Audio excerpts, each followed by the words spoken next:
It didn't start with a bad decision. It started long before you were old enough to make one.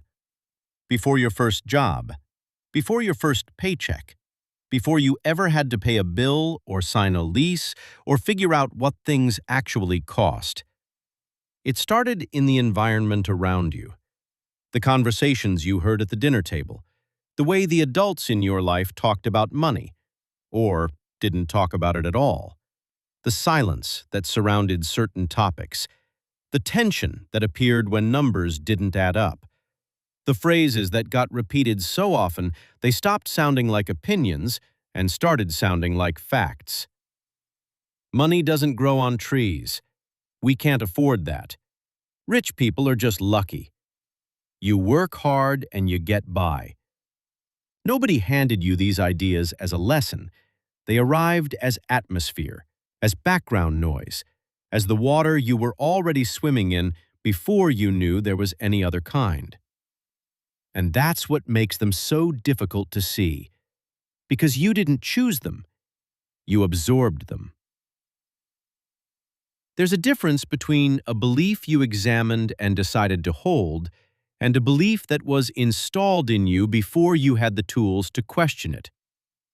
Most people's financial framework falls into the second category, not because they're unintelligent, not because they didn't try, but because the model was already running before they became aware enough to evaluate it. Think about what that model typically looks like. Work is how you earn money. More work equals more income. Saving is responsible. Debt is dangerous. Investing is for people with extra money. Security comes from a stable job. A good life is built through discipline and patience and showing up every day. These ideas aren't random. They form a coherent framework, a system of beliefs that produces a specific kind of behavior. And that behavior, when followed consistently, produces a specific kind of life. One where you work, you earn, you spend, you save a little, you repeat. For decades. The framework isn't designed to make you poor. It's designed to make you functional, predictable, stable enough to keep participating in the system around you. And for a certain era, a certain economic environment, it worked. You could follow that model and arrive somewhere stable. A house, a pension, a retirement at 65, a life that looked like what it was supposed to look like. But that environment has shifted. The contract that made that framework functional has quietly changed. Wages have not kept up with the cost of the life that framework was supposed to produce. Stability no longer arrives the way it once did. The job that was supposed to be the foundation has become something thinner. And yet the framework remains, still running, still producing the same behaviors, still pointing people toward the same path, even though the path no longer leads to the same destination. That's the core problem. Not that people are lazy, not that they're irresponsible, not that they don't try hard enough. The problem is that the model they're operating from was built for a world that no longer fully exists. And nobody told them to update it. Because the systems that benefit from that model, the labor systems, the consumption systems, the financial systems, they don't benefit from people updating it. They benefit from people continuing to show up, continuing to work, continuing to spend, continuing to believe that the framework is neutral, that it's just common sense, when in reality, it is a specific set of ideas that serves a specific set of interests. The framework you inherited was not designed by accident.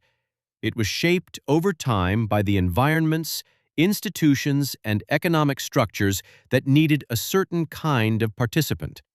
Someone who values stability over ownership.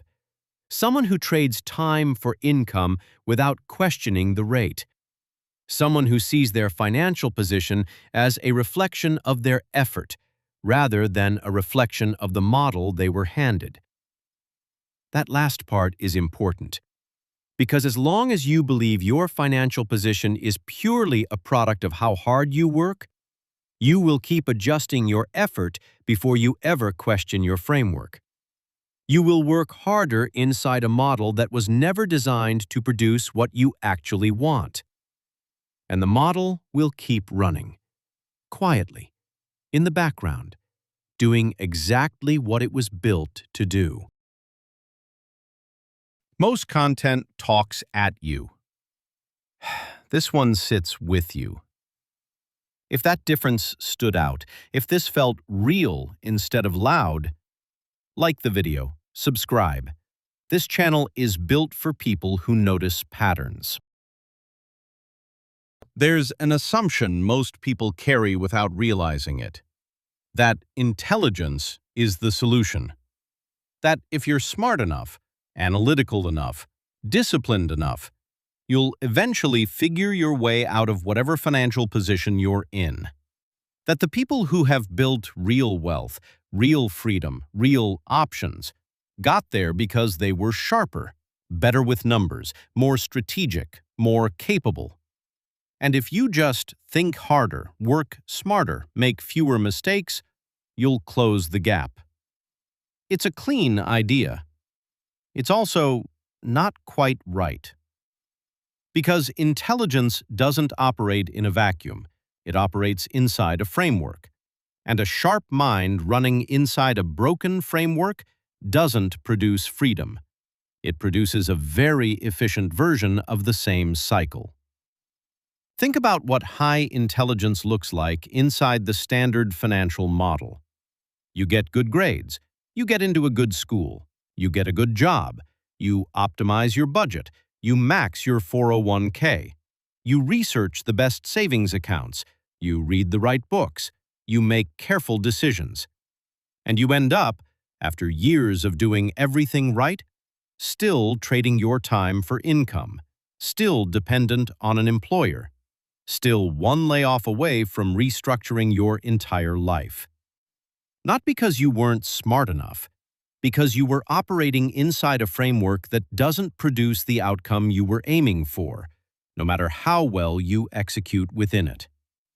That's the intelligence trap. It's not that smart people don't understand money. It's that they apply their intelligence to optimizing a system instead of questioning whether the system leads where they want to go. There's a difference between being good at the game and asking whether the game is worth playing.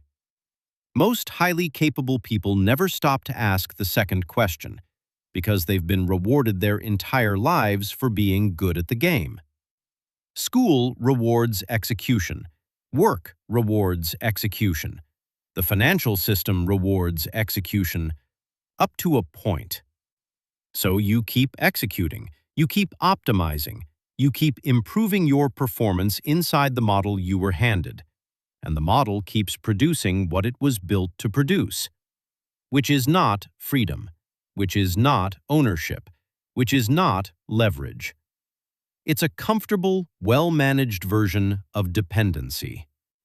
You're dependent on the income, dependent on the employer, dependent on the market performing a certain way 40 years from now, dependent on a system you don't control continuing to function in a way that benefits you. Intelligence doesn't remove that dependency. It just makes the dependency feel more justified. Because you made smart choices. Because you did everything right. Because the spreadsheet makes sense. And that's what makes it hard to see. The intelligence trap is invisible to intelligent people because the trap looks like competence from the inside. It feels like control. It feels like direction. It feels like you're ahead of most people. And in certain ways you are. But ahead inside a framework is not the same as free. A faster runner in the wrong direction still ends up in the wrong place. The question that rarely gets asked is not how to run faster. It's whether the direction is right.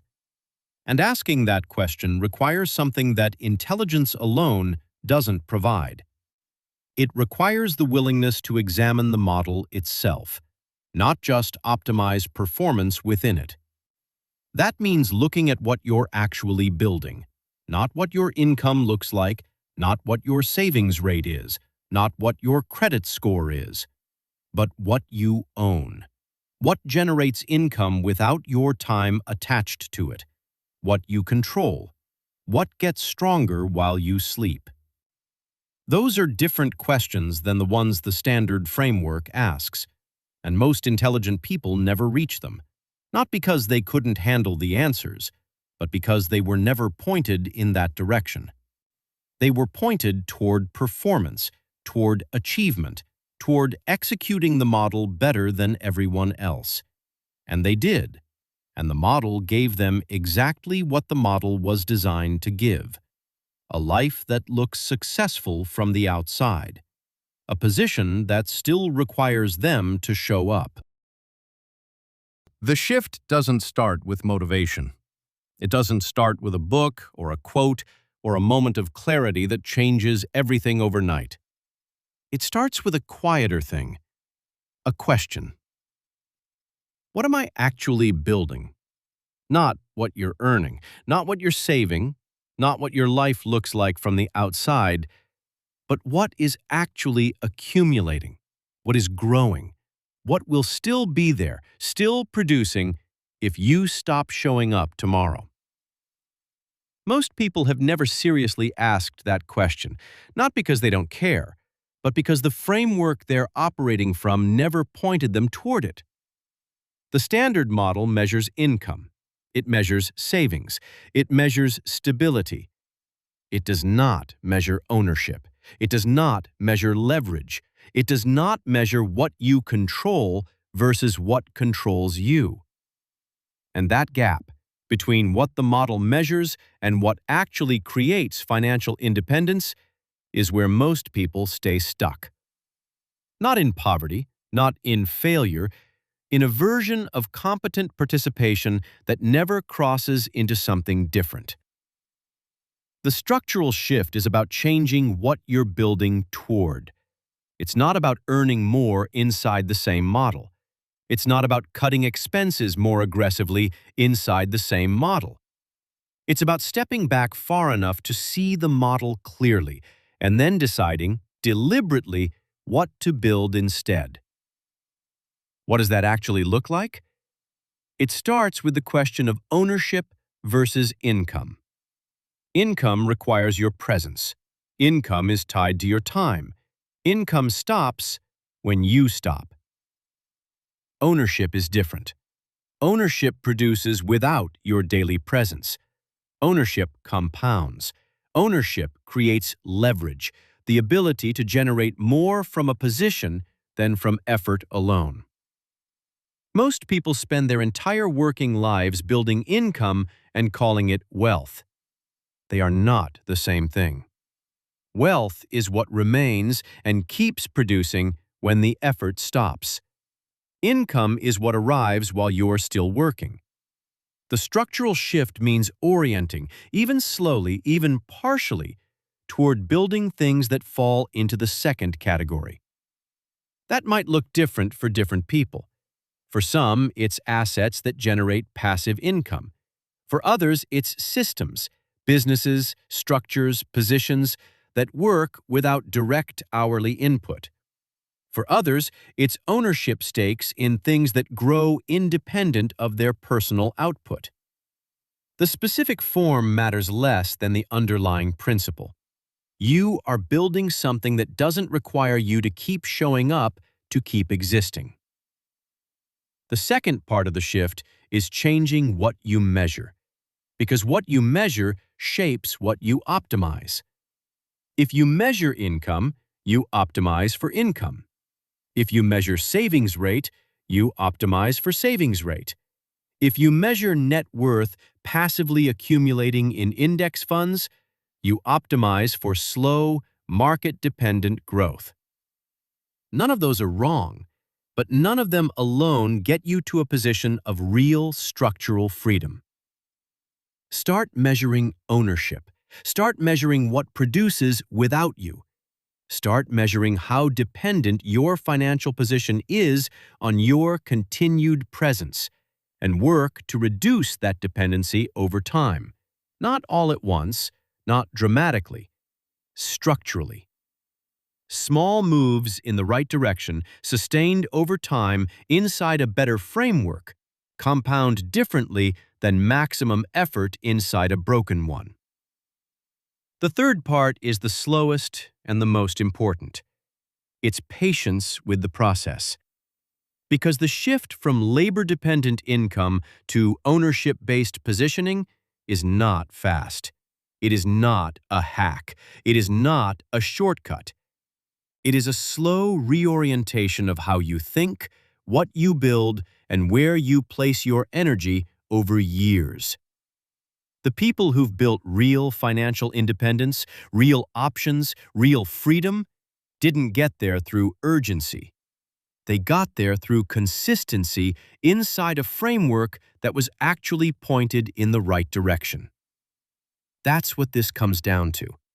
It comes down to operating inside a framework that measures the right things, builds the right things, and compounds in the right direction, consistently, over time, without needing a dramatic moment to begin.